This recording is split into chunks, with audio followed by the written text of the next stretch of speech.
What if the people who never get angry are not emotionally mature but psychologically untouchable? What if the absence of anger is not a sign of repression, weakness, or numbness but evidence of a transformation so rare that it unsettled one of the greatest psychologists in history?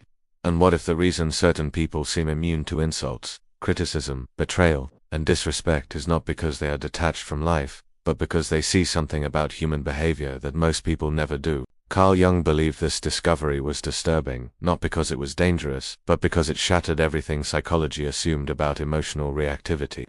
In his private clinical work, Jung encountered individuals who could not be provoked, not because they were suppressing emotion, and not because they were spiritually dissociated, but because other people's behavior had stopped having authority over their inner world. They did not defend themselves. They did not justify themselves. They did not explain themselves. They did not react, and that terrified the people around them. Jung called this phenomenon emotional impermeability. Individuals with this trait could be insulted without feeling attacked, criticized without feeling diminished, and betrayed without collapsing into resentment. Where most people reacted automatically, these individuals responded selectively, not at all. They were not passive, they were not indifferent. They were simply unreachable by the emotional hooks that controlled everyone else. Jung found this disturbing because anger, according to classical psychology, was supposed to be automatic. Triggers were believed to produce reactions inevitably, like reflexes. But these people broke that rule. They existed in a psychological space where stimulus and response were no longer fused. The case that revealed this most clearly involved a man Jung described in his private notes from 1919, a successful industrialist in post-war Germany who did not come to therapy because he was suffering but because his complete lack of emotional reactivity was disturbing others. His employees were afraid of him, not because he was cruel or volatile, but because nothing could anger him. Insults slid off him. Criticism made him curious rather than defensive. Betrayal interested him more than it hurt him. His wife was the one who insisted he see Jung doctor. She said, "My husband doesn't get upset about anything." She described how she had confessed to a 6-month affair. She expected rage. She expected devastation. She expected punishment. Instead, her husband asked 3 calm questions. Was she happy? Did she need anything from him? And did she want to continue the marriage or end it? There was no coldness in his voice, no hidden fury, no emotional shutdown, just clarity. Jung initially suspected emotional numbness, but as he observed the man whom he referred to as Heinrich, it became clear that Heinrich felt deeply. What Jung discovered changed his understanding of anger forever. Heinrich had learned to see emotional triggers not as attacks, but as mirrors. Every person who angered him revealed something about his own unconscious mind. Jung later described this as the shadow mirror effect. The rude colleague who dismisses you reflects your fear of inadequacy.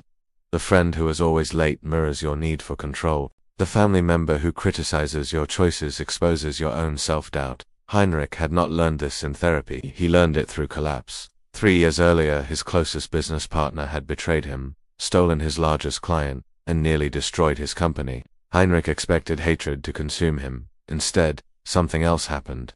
He asked himself a question no one had ever taught him to ask. What part of me is this person reflecting?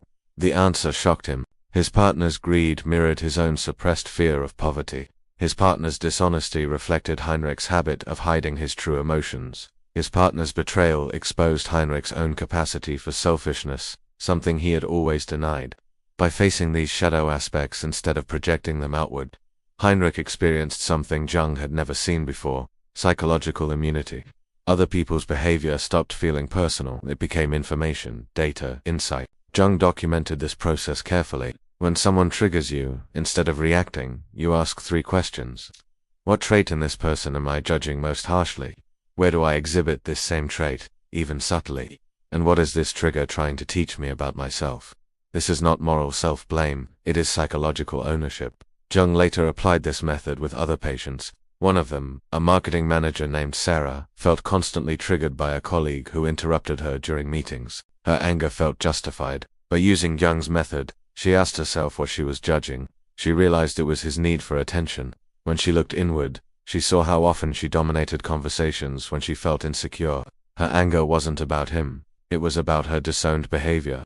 Once she integrated that realization, something remarkable happened. His interruptions no longer bothered her. They didn't stop, but they lost their emotional charge.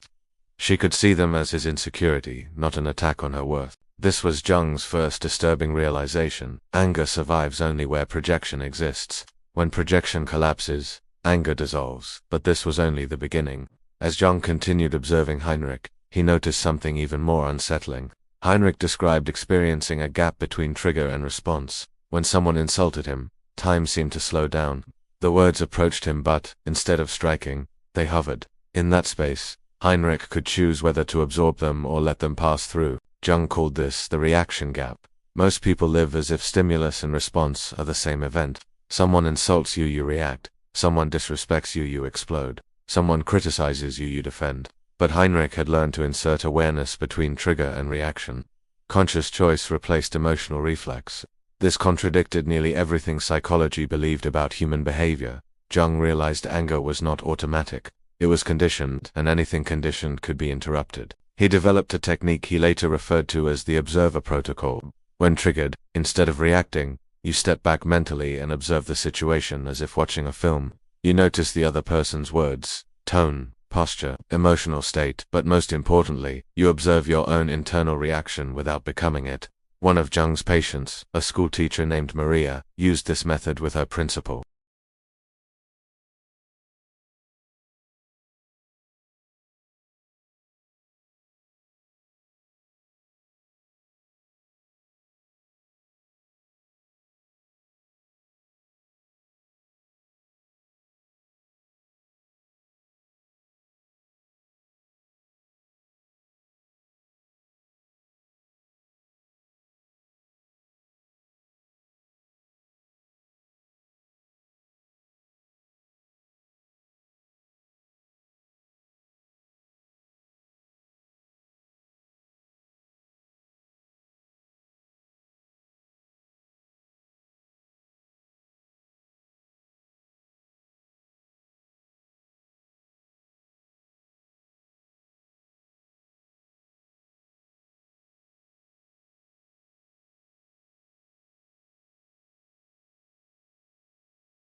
What disturbed Jung most was not that emotional immunity existed, but that once people accessed it, they could never fully return to unconscious emotional life. They saw too much. Human drama lost its grip. Conflict revealed itself as psychological projection rather than personal warfare.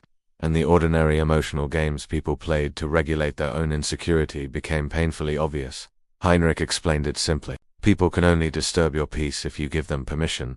Words and actions are external events. They become internal experiences only when you choose to internalize them. This insight forced Jung to reconsider psychological boundaries. Most people, he realized, have completely permeable emotional borders. They absorb other people's stress, carry other people's anger, internalize other people's opinions. Their inner state is constantly invaded. But individuals with emotional immunity had built what Jung called boundary fortresses. Invisible psychological structures that determined what entered their inner world and what did not. Jung identified 3 types of boundaries these individuals possessed. The first was the relevance filter. They absorbed only information that served growth, learning, or values. Everything else was acknowledged but not internalized. The second was the ownership boundary. They could distinguish between their emotions and others' emotions. When someone was angry, they saw it as that person's anger, not their responsibility to manage.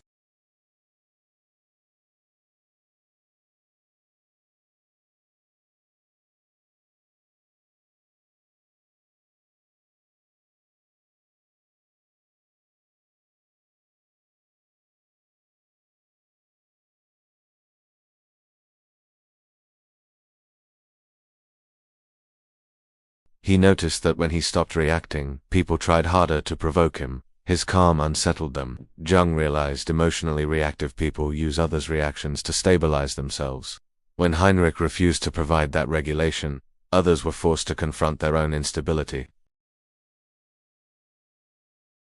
The less reactive you become, the more pressure you attract. To address this, Jung refined the boundary fortress into a practical discipline. First, the emotional firewall. Before entering social situations, you consciously decide which emotions you will observe but not absorb. Second, response selection.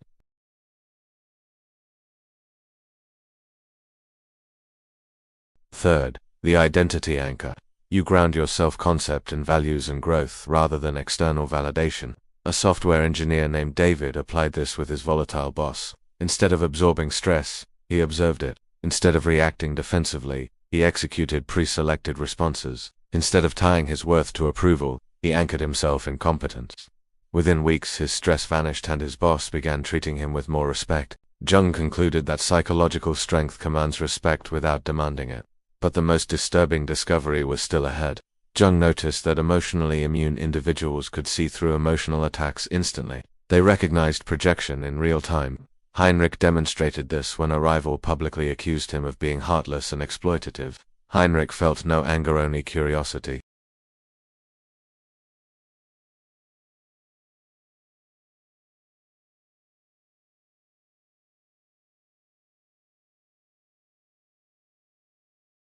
Criticism of appearance comes from insecurity about looks.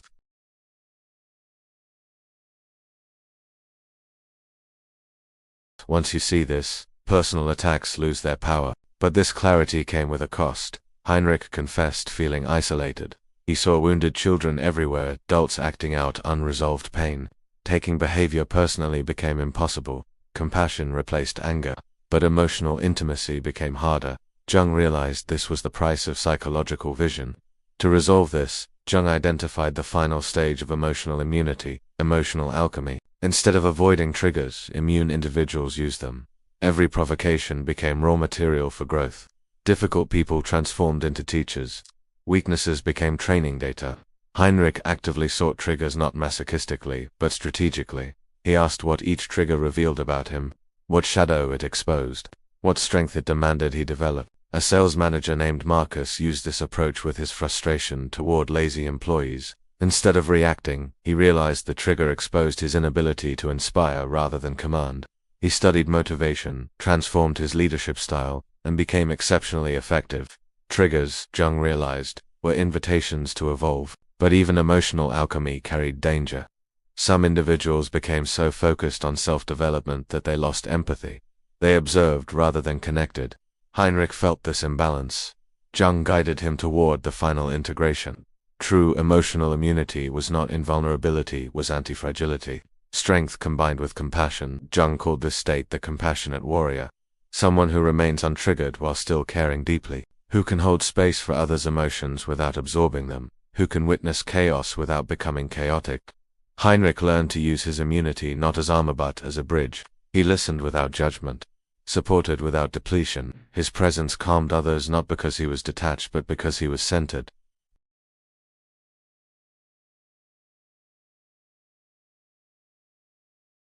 It allows you to engage with it without losing yourself. Complete vulnerability combined with complete stability. Jung's most disturbing discovery was not that some people never get angry, but that this capacity exists in everyone, dormant, waiting. The question is not whether emotional immunity is possible. The question is whether you are ready to relinquish the identity built on reaction. Because once you see clearly, anger no longer controls you. And once anger no longer controls you, nothing else can either. Your journey does not begin by changing others. It begins by understanding yourself. Every trigger is a mirror. Every difficult person is a teacher. Every emotional wound is raw material for transformation. And the only person who can disturb your peace